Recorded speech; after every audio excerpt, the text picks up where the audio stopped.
All right, welcome to another episode of the Animjam podcast. Animjam podcast. Shit. When you said Animjam podcast, I just thought, do we still call it Animjam podcast? Well, I guess like it might change, right? I feel like it might change. The podcast name might change to our next project, which people will. I feel like that would work. Yeah, you think so? Yeah, but I guess we'll keep it under wraps. We'll keep it under wraps for now, but yeah, because I guess this is kind of the wrap up. Yeah. To our YouTube channel as you know it. Yeah, this is the version, like the rebirth. Oh, I regret saying it. It sounds so lame. I thought you were gonna say rebrand. I was like, oh yeah, that makes sense. Yeah, I said rebirth, and it was horrible. Yeah, once it came out of my mouth, I was like, oh god, please stop. Take it back. Take it back. Think of another word. It sounds like the next Final Fantasy or something. But yeah, so welcome to the next Animjam podcast or Decogged podcast. Today we're actually, like, it's been a while since we did a podcast, and I guess, a lot of people that were following us has been asking or has been wondering where we were, and we sort of want to clear all that stuff up because it has been, I think, 4 months since we last did a podcast. Yeah, and it's probably even longer since we have been actively releasing content. Yeah, I did release a Lego animation during my quarantine. That's true. Yeah, but that I was a prisoner, so I was like, I have time. Like, I don't have any other obligations. To do something. Yeah.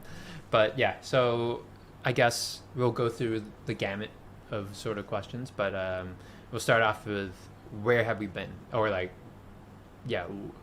what's happening right now with us personally. Yeah. So I guess you can start. Well, where have we been? So I've been doing a lot of overtime at the place that I was working at.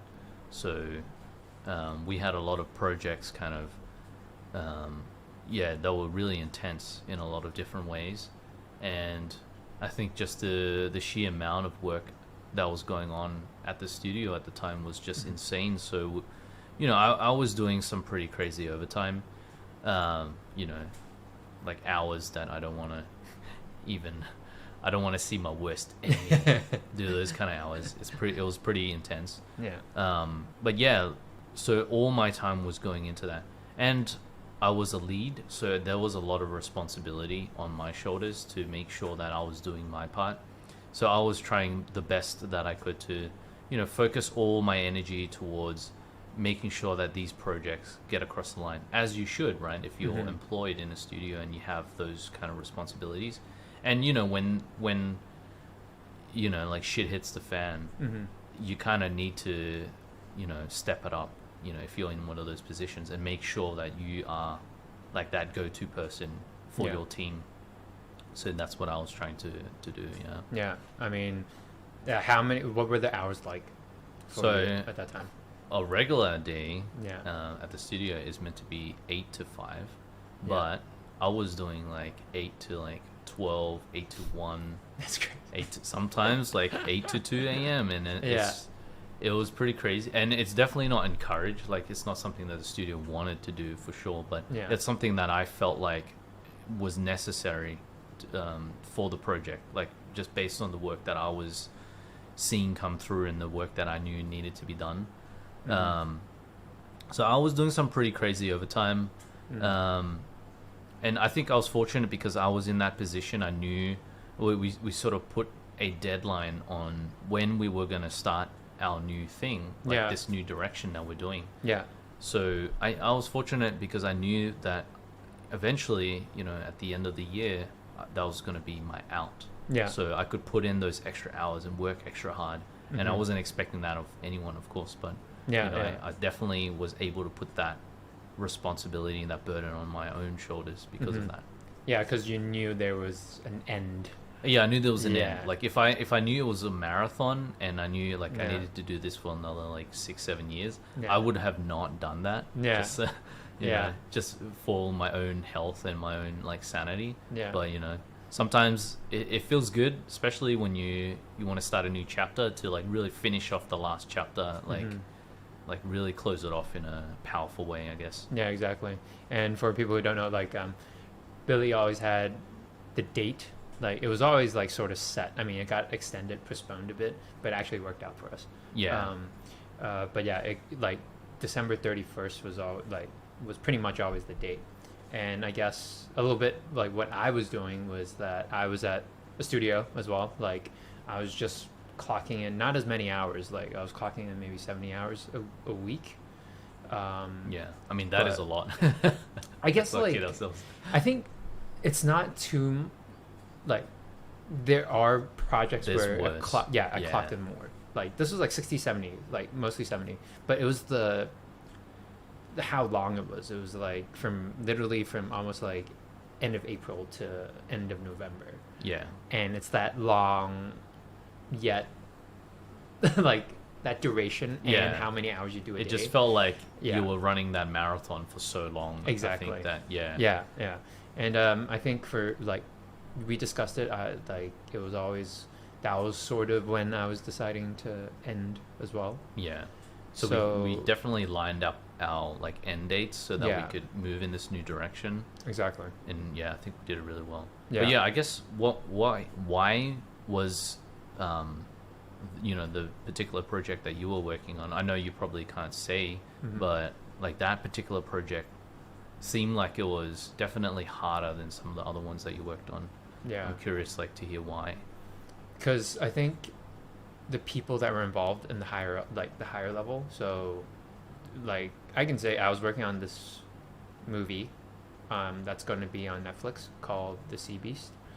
The director was someone from Big Hero 6.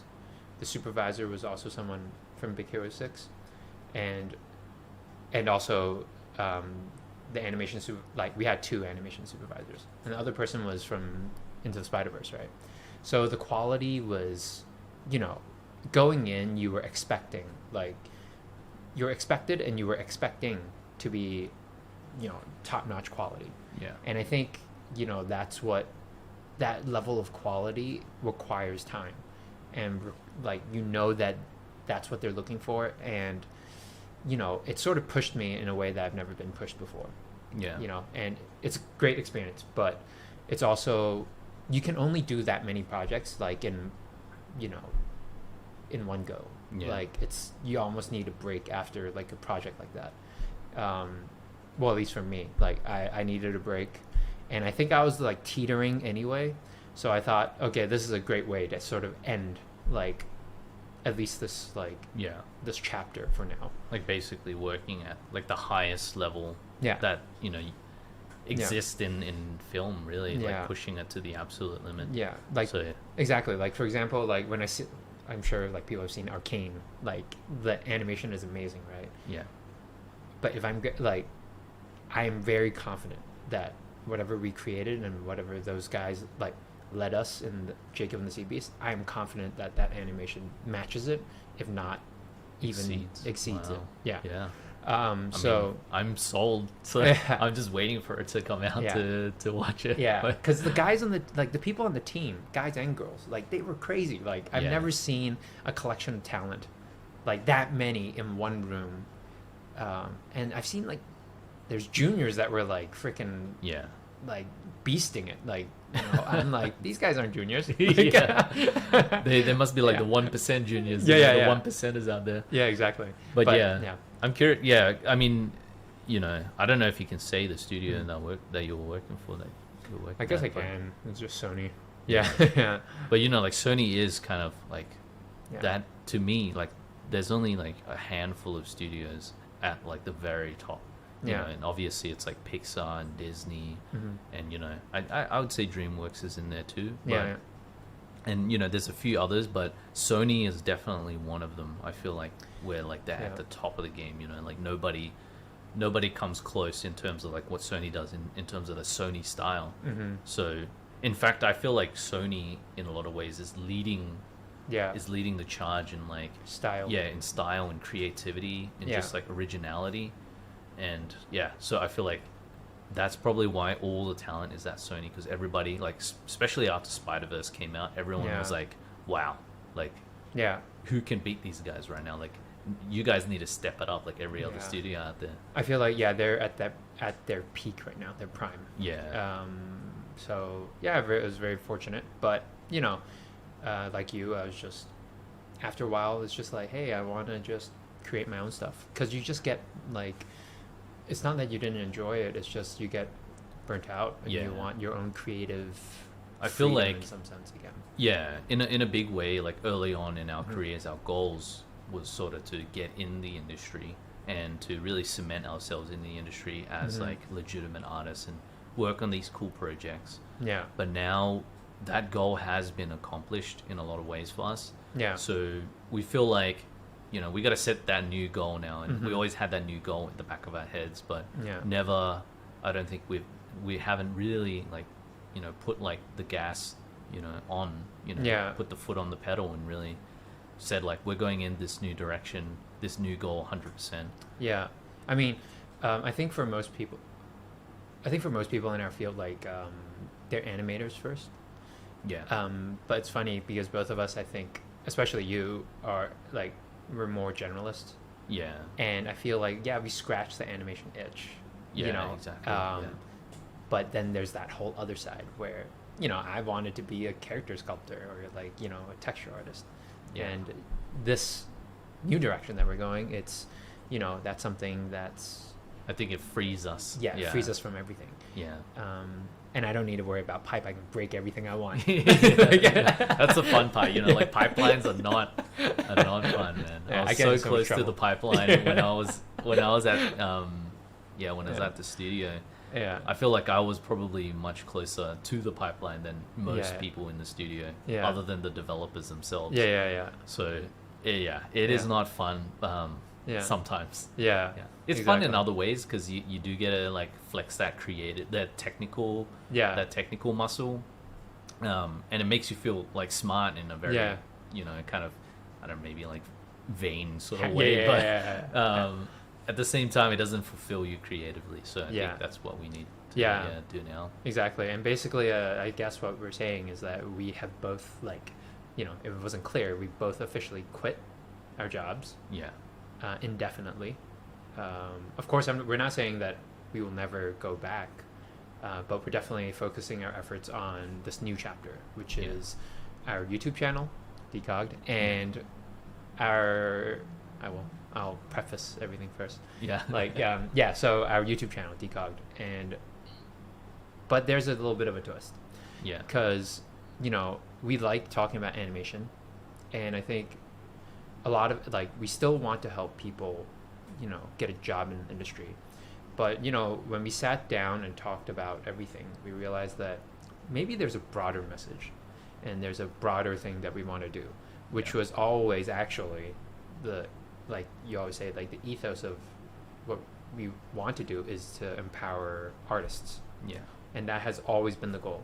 And I think it was kind of like it was always something that we were doing, like, you know, either consciously or subconsciously, hence why we started the channel to begin with, you know, to give this free content and teaching, and it was always to, like, how do we give back and how do we build a community of artists, but now it's sort of more well-formed than ever, because we feel like, just part of our own journey, something that we feel like was lacking for us is like the empowerment for ourselves, you know, to do our own thing. Yeah. So in a lot of ways now we're kind of shifting the focus a bit to, like, how do we empower artists, whether it be you want to get in the industry and get a job and kind of get that experience, get those notches on the belt and meet those cool people, work on the cool projects. Or whether it be you want to kind of leave the industry and do your own thing and be creative on your own terms. You know, we want to make sure that the entire spectrum of artists, you know, we cover. So and I think having that broader sense, because especially after COVID, I think, like, now there's not one way to be an artist anymore. And you can, you know, be a very successful artist at a studio, which I think we went on that path. And then now, like, there's plenty of opportunities for people to be successful not in a studio, especially in the digital space. And actually, this is what we want to move towards, like, our content as well. And I guess, why don't you talk about where's that new direction we're heading with this YouTube channel? Right. So I think the main thing is, like, it always comes back to, how do you be sustainable as an artist, right? Like, how do you make money? to continue to create art, and you know your art will then hopefully eventually, you know, help sustain you and just becomes like a cycle, right? You know, you make art that you enjoy, but then you can also basically make money to keep yourself alive, to keep making art, and to hopefully have a good life. You know, that's really what everybody wants. You know, we're not saying we want to become like billionaires, you know, sitting in a mansion, like some of that Beeple stuff, you know. Beeple's probably like he's probably like having a real good time now, but you know, not sort of like in that direction so much, like fully, but it's like just being able to create and still have money to create. Yeah, exactly. And you know, that this is where we start to traverse into the content of what's really popular right now is NFTs. Yeah. And I know some people, like, you know, some people have different views about it, which is totally fair. They're all like pretty, like, I think for the most part, pretty valid for both sides, pros and cons.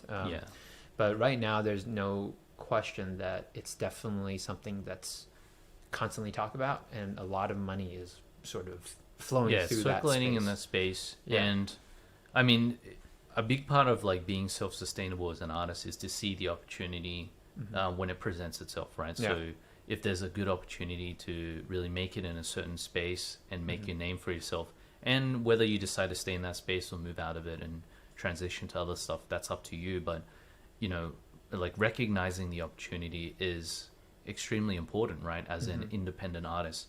So we obviously looked at a bunch of different methods of like trying to make money, earn income, keep yourself sustainable while you create. And we kind of landed on this NFT thing because, you know, we started looking into it, we started researching about the space. We kind of learned a little bit about like crypto and like how that kind of works, because it's all a little bit tied together with like how NFTs work. And there's this whole new thing called Web3, which is sort of like an umbrella term to encompass like, you know, crypto and web and NFTs and you know, digital you know, like digital ownership, digital assets and things like that. So we went into this rabbit hole a bit, and we found that NFTs, there is like a huge market at the moment for NFT art, for NFT artists, NFT projects. So after doing a little bit of research, it made a ton of sense that, hey, maybe we should explore this space and try to understand it. And you know, we're not saying that we know everything about it right now, but I think something that we're trying to do is we're trying to explore the space, you know, through our own project and do our own thing and figure out how to leverage the space in a way that helps keep us sustainable, but also help us, you know, empower other artists that we bring on board for these projects that we do. Exactly. You know, we see like value, like we won't go to all the details on what NFTs are, because that's something that, you know, we can talk about later, and or people can research it by themselves, which is highly recommended. You guys do research, definitely do your own research and come up with your own you know, your own I guess opinion about the NFT thing, because I know some people have like their own qualms with like crypto and NFTs, so 100% understand if that's not something you're into. But you know, from our perspective, it's probably like a generational opportunity that probably doesn't come around like very often at all. Because we see like we see good value and utility with like what it can eventually become, given it's like sort of changing, like even just from a month or 2 months ago, it's like sort of changed already. And you know, and that's okay. Like as artists, it's you know, we shouldn't be constrained to any medium. And that's the whole point of being an artist from the beginning. So, you know, we saw it as a chance, like, instead of we're not going to let the NFT space use us. We're sort of using it to get to our goal, which is creating and empowering artists. And I think if we always have that at the back of our minds, like, it's no matter what the space is, it's just another opportunity to create great stuff. Exactly. To fulfill that like goal of ours. Exactly. So I guess like what people can expect from now on from our channel is we're still going to talk about animation, so don't worry about that. We're still going to talk about it, but we're also going to encompass like another realm of it where it's whenever we, like, let's say we're creating like a NFT project, we want to bring you along and we actually teach you how to make these, like, for example, let's say we have to make a table. Yeah. We're going to teach you how to make that. So you guys have, like, you guys are still learning. You guys are still learning, but like in a more broad sense, Yeah. like the whole pipe. It's like how yeah. does this one thing that we do fit in with everything else that we're doing, you know, in the space? And whether Yeah. it's like we take something like an asset from start to finish, Yeah. and then like how does that fit into the bigger picture of the project, and how is that project going to then be promoted, and how is it going to, you know, get like, how do we get like other artists on board to collaborate on that project? How do we fund that project? Yeah. You know, how do we utilize blockchain Yeah. for the funding? Like all Yeah. these different things, it's all going to be put out there basically in the open. So I guess the idea is like from this project that we plan to do, and you know, hopefully it succeeds, but if it doesn't, but it'll also be kind of like a learning experience for you guys. So really Yeah. the whole point of putting this out is really as a roadmap. If it works, then Yeah. it could be one way that other people can emulate and also do their own projects like this. And Yeah. if it doesn't work, then it's, well, Next don't thing. do what we Yeah, did. yeah, exactly. And that's okay. You know, we don't mind showing that. You know, we, like, let's say if it fails, we don't mind showing that. And I feel like that's knowledge in itself. Yeah, you know? that is, yeah. Yeah, and I think people will find that, like, I think for most people will find that useful. Yeah. It's, yeah, and you guys don't need to walk that path. Exactly, You know? yeah. You just choose a different path. You know, maybe it's just like changing a little decision somewhere there, and Yeah. it could be It different. could be, yeah, it could be Yeah. 100% just one small decision Yeah. that we do that totally breaks everything. Yeah, But, you know, I feel like we're pretty confident in ourselves, but also in like, you know, the ideas that we're coming up with, and Yeah. because we do have some creative ideas like how to use the NFT space in a very original way, I think, that Yeah. nobody is really doing right now. yeah, And, you know, like the quality of work that we put out, we're obviously going to try to get it to the highest level that we can. So I feel pretty confident in the ideas, the story, the execution, and Yeah. also, you know, just like the uniqueness of the project. Yeah. So I think a culmination of all those things, I don't think it's going to fail, but you know, I don't want to say never, because, you know, you're just going to look stupid if you say it's going to be 100% and Yeah. it's like zero. But yeah. I mean, yeah, I guess nothing's ever 100%, but I feel like, let's just say this, like, the risk and reward for us right now is just so, like, yeah, there's so much more reward than risk for us right now. yeah, You know, we talked about this with other people that we've met, like, in the space this past week or 2 weeks. It seems like, you know, we're at that point, like, we're 32 years old. It's that moment where we either do it or we don't, and we haven't, like, if it does flop, we can always go back to having a job. yeah, And we wouldn't have had that, like, a few years ago, right? So yeah, for us, it's really just, it makes sense for us to do it now. yeah. Yeah, Yeah, I was saying, like, Yeah. it feels even more risky for us not to do it now, Yeah. because we have this like really primed opportunity, especially with the whole NFT thing that's going on. It feels like there's such a rare, unique moment in both like the timing of our lives, but also the timing of like just the general market for digital art, Yeah. that it just makes so much sense to try, you know, like Yeah. just to try. And if it doesn't work, it doesn't work. You know, Yeah. we have the safety net of being able to go back and work in a studio. And I think that's something that we mentioned, like, we wouldn't have had if we didn't do all those years, like, Yeah. in the studio, and really just kind of earn our place there. Yeah, yeah.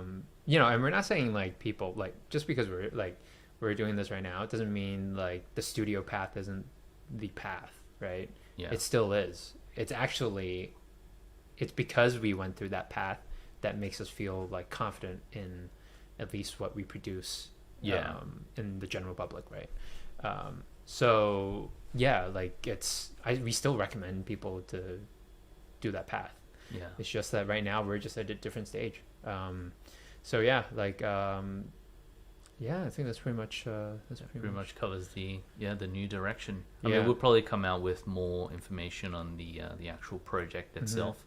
We're sort of keeping it a little bit under wraps, so that, Yeah. you know, when we do start coming out with this stuff, it'll hopefully be a little bit more Yeah. Focused on that, the project itself. But, we thought it was important to do an update at least to show like where we've been and also show where we're going. Yeah, exactly. I guess like we haven't done a podcast in a while. We're gonna keep doing it weekly now, because we live right around the corner of each other as well.